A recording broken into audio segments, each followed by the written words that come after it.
Como que é a sua rotina na época de reality? Porque aí sim deve ser mais loucura ainda. Assim, a vida...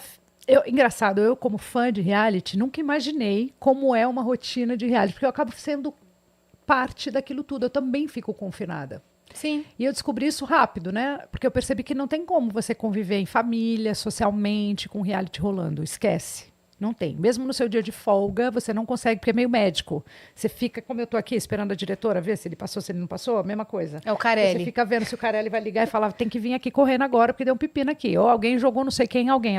Porque se acontece alguma coisa... Você tem que entrar. Você tem que estar ali. Então, você fica meio o tempo todo de stand-by. Então, você não consegue relaxar. Então, você fica enfiado lá o tempo inteiro. Eu saio de casa entre 3 e 4 da tarde e chego em casa entre 1h30 e 2h30 da manhã. Todos os dias. Todos os dias. Domingo a domingo. Então, e esse tempo da manhã, eu acordo mais ou menos 11, não consigo acordar muito mais cedo, porque eu fico imagina, eu chego em casa 1h30, 2h. A adrenalina lá em cima ainda. Dependendo de como foi o capítulo, então, o episódio da Fazenda, se foi no dia de roça, de treta, meu coração chega a dispara. Aí, bom, chego em casa, tiro a make.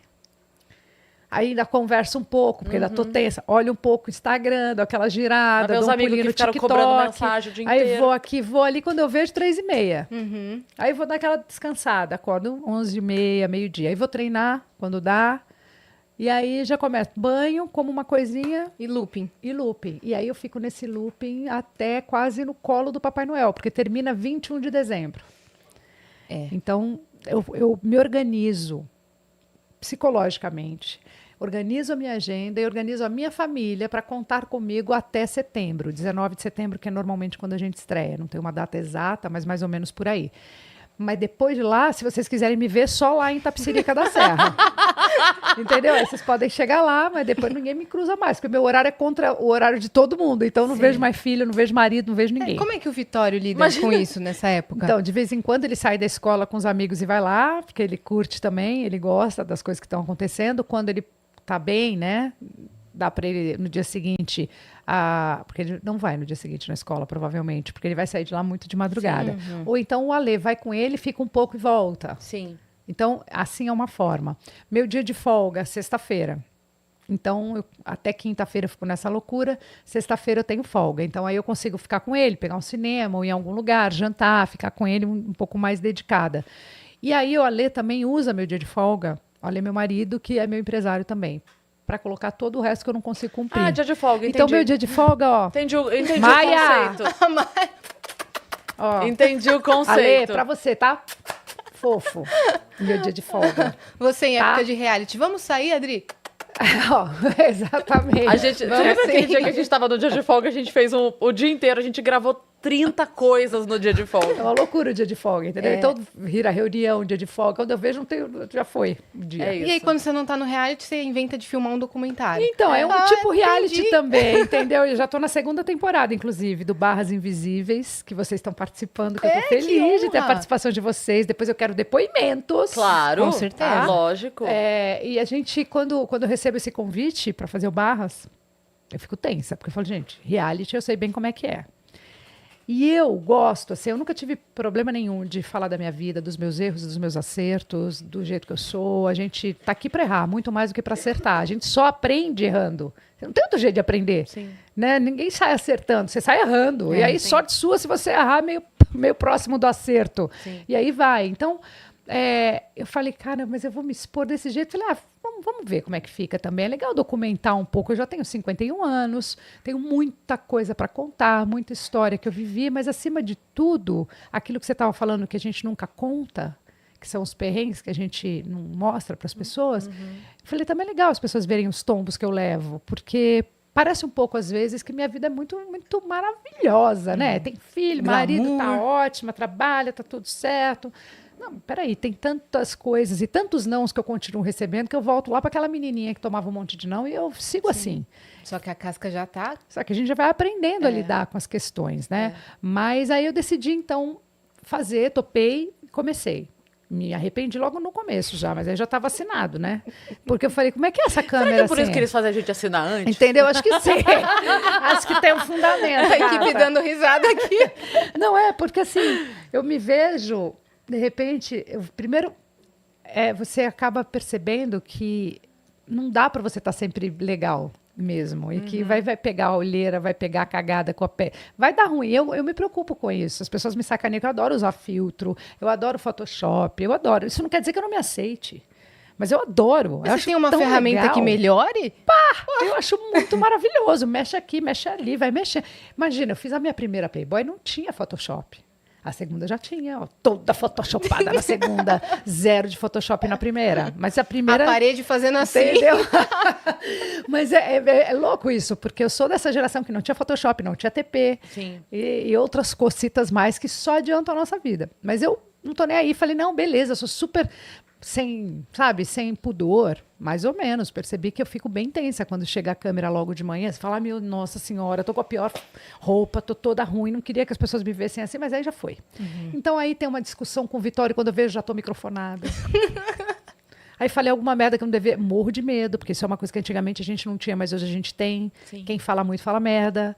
Aí morro de medo do cancelamento.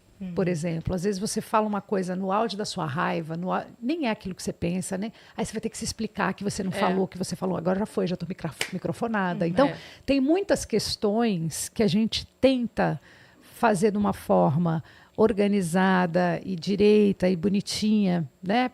Para inglês ver. E aí, quando você vê, quando tem o câmera, você fala, bom, agora foi. Agora já Então, eu já estou nervosa. Vai lançar a primeira temporada, agora dia 13 de agosto.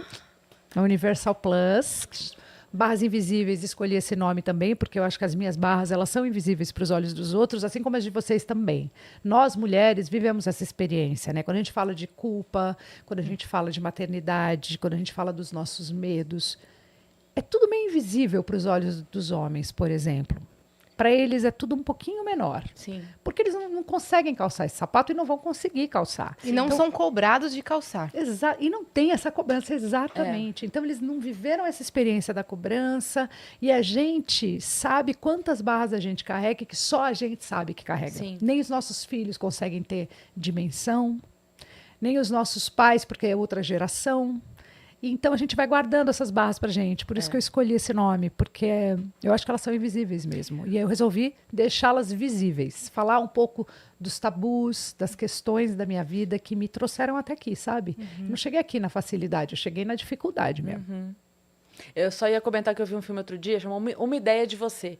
Fala sobre etarismo, um filme excelente, excelente. E aí eu compartilhei nos stories falando. E aí, tipo assim, todas as mulheres, meu Deus, eu chorei muito, meu Deus, que filme maravilhoso, eu chorei. E os caras assim, não entendi, por que é tão bom? Não entendi o que É o da Anne Hathaway? Eu vou ver como é o nome, vou ver hoje à noite. Uma Ideia de Você, fala sobre Ideia de etarismo você. da mulher. Me passa depois no WhatsApp, só e pra, tá no Prime pra eu não Video, tá? esquecer, tá? Tá no Prime Video, tá? Boa, vou ver. E é assim, é excelente, porque fala sobre essa cobrança em cima da mulher e como a sociedade critica e tal. E aí... Mas foi muito engraçado a reação diferente. Todas as mulheres assim, meu Deus, eu chorei muito. Os caras assim, não entendi. Por quê? Não se identificaram. Quando a mulher, por exemplo, aconteceu várias vezes comigo e deve ter acontecido com vocês, quando a gente pega, sei lá, um namoro ruim, um traste, né? E a gente tem que agradecer os trastes, porque eles fizeram a gente também crescer, entender e afastar mais trastes das nossas vidas, né? Ai, muito obrigada, trastes. Obrigada Mas, pelo de qualquer ensinamento. forma, quando você está chorando, ou triste, ou puta da vida com uma questão, a pessoa escuta e fala, mas você está chorando por isso? Mas você está chorando por ele? Ou você diminui tudo, aí você fala, nossa, nem sei mais, não era para chorar mais, mas eu estou sentindo tanto. Aí você fica numa... Então, por quê? Porque é invisível essa dor. Ela é, para os olhos dos outros, é uma coisa mais simples. Não é sempre mais simples a gente resolver o problema do outro? Sim. Se eu estivesse no lugar dela. Isso também tem a ver com reality, gente. Por isso que eu sou fã de reality, porque eu acho que é a novela da vida real. Porque por mais que as pessoas estejam acostumadas que é televisão, que quem está lá é semi-famoso, é novo, famoso, é velho, não interessa. Você está lá, você não vai ficar numa máscara e não vai conseguir manter um personagem 3 meses com câmera o tempo inteiro. Você vai esquecer. Eu já estou esquecendo que tem câmera aqui. Eu também. É normal. Então, imagina numa casa com um monte de gente, o tempo inteiro você dormindo, acordando, 3 meses. Você esqueceu na segunda hora já, que já não tem mais. E Então, aí quem vê de fora fala assim, se eu tivesse lá no lugar dele, eu teria gritado, eu teria exposto. Tudo bem, mas você não tá lá com as vivências dele, você não tá calçando os sapatos da pessoa que tá lá. Ele tem Pois outro é. aprendizado, né? e outra Corta coisa a que a cena. gente que está do lado de fora precisa aprender é que a gente está acompanhando todas as câmeras e tudo em todo. A gente sabe o que todo mundo está fazendo e o que todo mundo está querendo fazer. Ou quem está Disseram lá pelas dentro costas. Não sabe. só está vivendo uma visão, a dele. Ele não Sim. consegue acompanhar a visão. Então, assim, é uma relação tão louca. Eu acho o maior exemplo da nossa sociedade. Quando a gente estava vivendo um Brasil rachado politicamente, o reality refletiu isso também. A casa foi rachada. Por quê? Porque é uma novela da vida real. A nossa sociedade está lá. Ela está, de alguma forma, cada participante que está lá representa uma turma. Entendeu? O retrato atual da É um sociedade. retrato atual do que a gente está vivendo. A intolerância, a falta de empatia. A gente vive isso. E não vem me falar que, porque durante a pandemia se falava tanto disso, né? E que isso ia ser incrível, que a nossa vida ia mudar. Eu vou dizer uma coisa, a minha mudou. Eu acho que eu sou uma pessoa melhor depois da pandemia. Eu nunca imaginei passar pelo que a gente passou, e acho que ninguém. Mas o Pondé, por exemplo, ria da minha cara e falava que eu estava romantizando a pandemia. Que eu estava sendo uma pessoa completamente louca, porque ele tem provas, e ele é estudioso disso, que o ser humano piora depois desses momentos. Ele nunca volta melhor. Ele volta sempre pior, depois de uma guerra, depois de uma pandemia, de uma epidemia. Sim. Então, ele tinha total razão.